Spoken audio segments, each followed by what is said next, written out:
y'all, today I'm going to show you how to make my gluten-free caramel apple cheesecake bars. Heaven. That's pretty much all I have to say about them. They are heaven. If you love apples and love cheesecake, this recipe is for you. So let's get into it and I'll show you how to make them.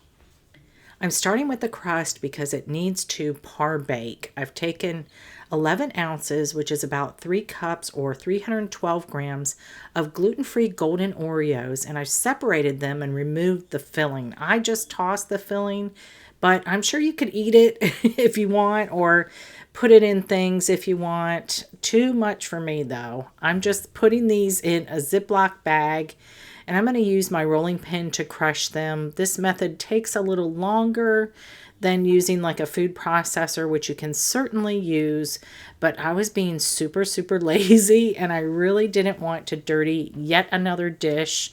I just received a shipment of my favorite baking apple from honeycrisp.com, an apple orchard that you can order from online. So I've been cranking out a whole bunch of apple recipes, y'all, and I've been making a mess all along with it. Let me tell you about these apples, y'all. You'll see them in all of my cooked apple recipes. In fact, the only time I use another type of apple is in my caramel apples because they are not baked.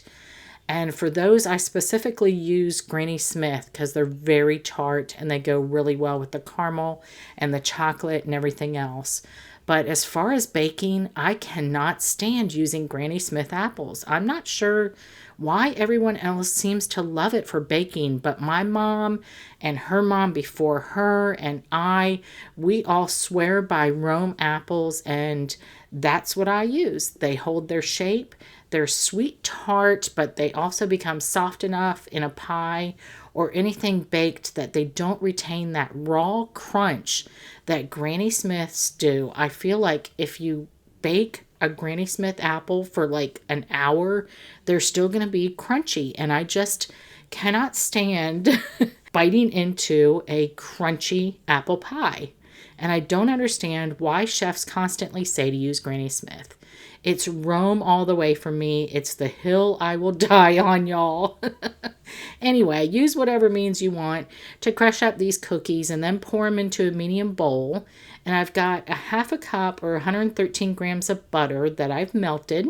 And I'll just pour that right over the crumbs and then mix it with a spoon until it's kind of like wet sand and it holds together. But back to the apples, because I'm going to talk up my Rome apples, y'all. I just love them so much. Rome apples have a very short season. Unfortunately, that is the only bad thing about them. But I have found that you can actually freeze them and they turn out really well. So this is what I do. I order a half bushel, which is somewhere around like 40 apples or so. And then I peel all of them. I cut them, or I either cut them into slices or I dice them as I've done for this recipe. And then I dunk them in some lemon water, which is just water that I throw some lemons in after I squeeze the lemon juice in there. And then I dry them off really well. And then I put them in a single layer on a baking sheet and I flash freeze them until they're nice and frozen. And then I put them in one of my food saver bags and, it sucks all the air out of it and everything. And these will freeze for up to 6 months, y'all. All right, we've got this. This is holding together. I am putting this in my prepared pan, which is a 9-inch square baking pan that I've lined with foil. Mine happens to be a springform pan, but you can just use a regular square baking pan. I just happened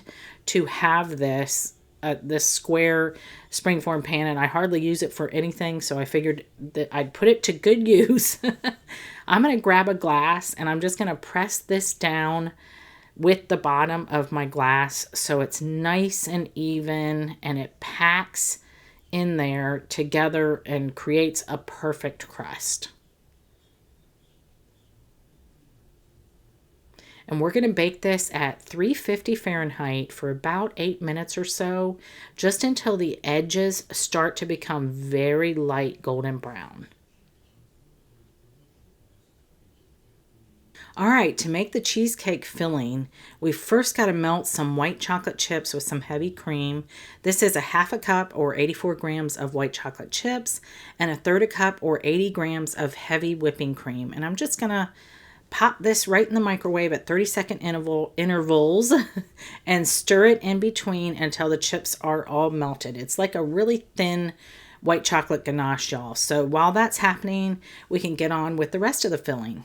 I've got two 8-ounce packages or 452 grams of softened cream cheese that I'll add to my mixing bowl. And I'm going to add 3/4 cup or 150 grams of sugar to it, as well as 1.5 teaspoons of cornstarch, a 1/4 teaspoon of nutmeg, a 1/4 teaspoon of ginger, and a 1/2 teaspoon of cinnamon. And I'll start mixing this on medium-low to smooth out the cream cheese. You don't want to whip a whole bunch of air into the filling, but if it cracks on top, it's okay. Nobody's gonna know anyway because it'll be covered with all kinds of apples and crumbs. So I'll let this go for just a few minutes just to get it nice and smooth.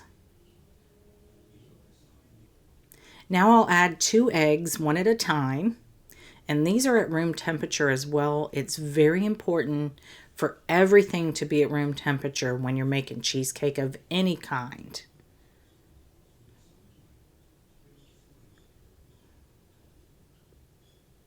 And then I've got a 1/2 cup or 120 grams of sour cream, also at room temperature.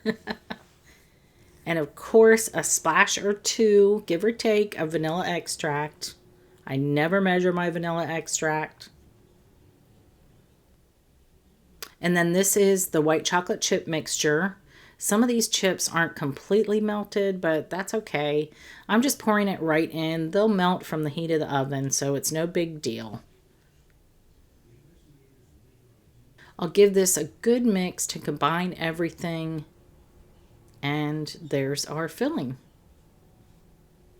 Alrighty, our crust is out of the oven, and we can pour the filling right on top.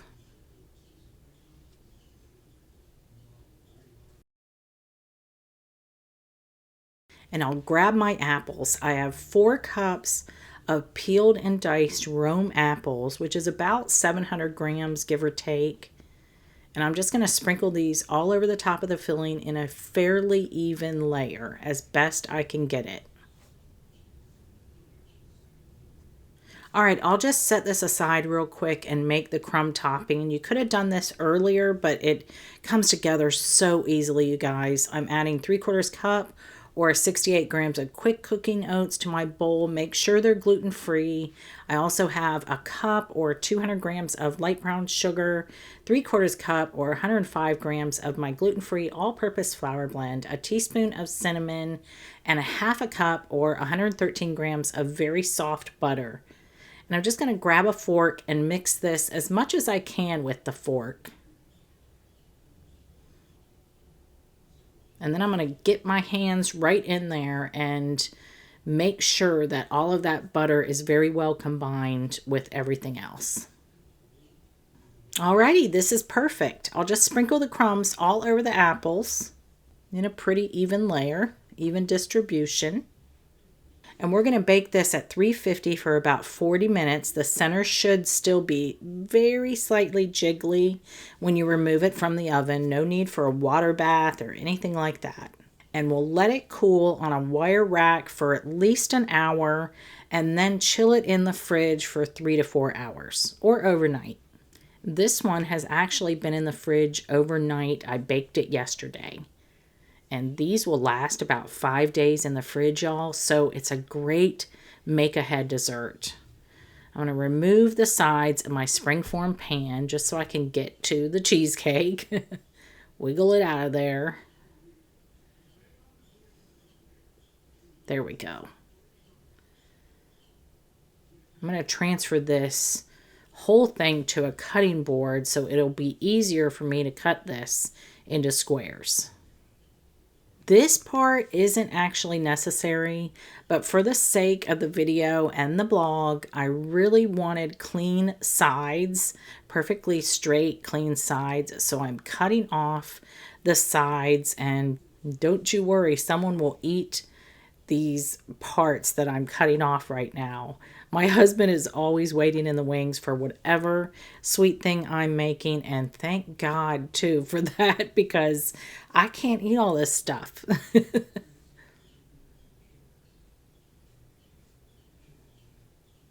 Okay, I'm just going to cut these into about 2-inch squares, and I'm just going to put them on a nice square cake platter. You don't see too many square cake platters, and I got this one at Home Goods, and I just loved it because it's different than the usual round or oblong cake platters. So I can finally put this to good use. We're not done yet though, y'all, because I promised you caramel apple cheesecake squares, and I'm gonna deliver. I've got just a store-bought jar of caramel ice cream topping. I've heated it up just ever so slightly in the microwave, just so it wasn't super thick and would fall off the spoon. And I'm just drizzling it all over the cheesecake squares for that final step. I wouldn't do the caramel part too far in advance, and basically put this on right before you're serving them. These cheesecake bars deliver, that's for sure. The crust is perfectly crunchy and delicious. You'd never know it was made with golden Oreos, of all things. The cheesecake is heavenly, and those apples are just the right softness without being overly mushy. The streusel on top, it's to die for, you guys. Enjoy.